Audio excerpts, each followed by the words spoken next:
Secondly, let's look at the question, what is meekness? Let me read the verse again. Matthew chapter 5, verse 5. Blessed are the meek, for they will inherit the earth. What is meekness?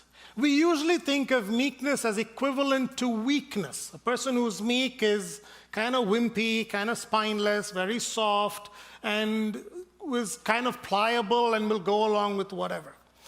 But meekness is not weakness. In fact, it is the opposite. Meekness is strength, specifically strength under control. Let me give you a couple of examples to show you what is strength under control. I'll give you a physical example, and then I'll give you a mental example. One of the greatest heavyweight champions in the past few decades is this man by the name of Mike Tyson. He was very destructive during his prime. And I remember trying to watch his fights, and before you got a chance to sit down, the fight was over. There was a 91-second knockout of Michael Spinks, and in the first round, the game would be over. Let's say that Mike Tyson was play fighting with his 5-year-old son. And his 5-year-old son is going at him full strength.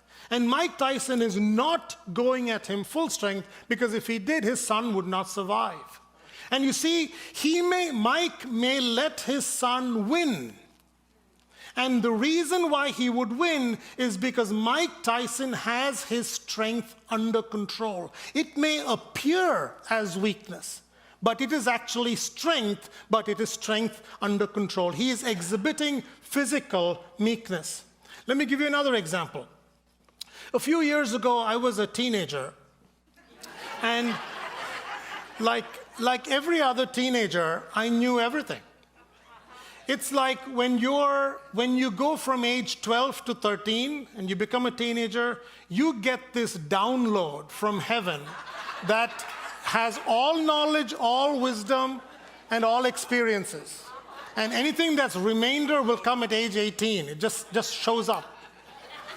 And that explains the attitude, right? I mean, how can you not have an attitude when you have all wisdom and all knowledge and all experience? So here I was, this teenager with all this knowledge, and I remember getting into a discussion with my dad, and I don't even remember what the topic was about. I remember it was about a Phil Collins song called Another Day in Paradise, which was a hit at that time.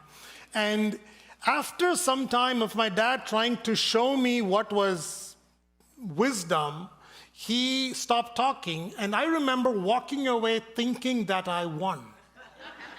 It was only years later that I realized that I didn't win anything. He stopped talking because it made no sense to try to drive sense into me. And he was just, well, maybe this guy will figure it out at some point. He was exhibiting mental meekness. He was having his mental strength under control. So that's how it is when parents let their child win an argument. It's not like we have less knowledge or less experience or less logical capacity than the child. We have more. It's just that there's no point sometimes to win every battle.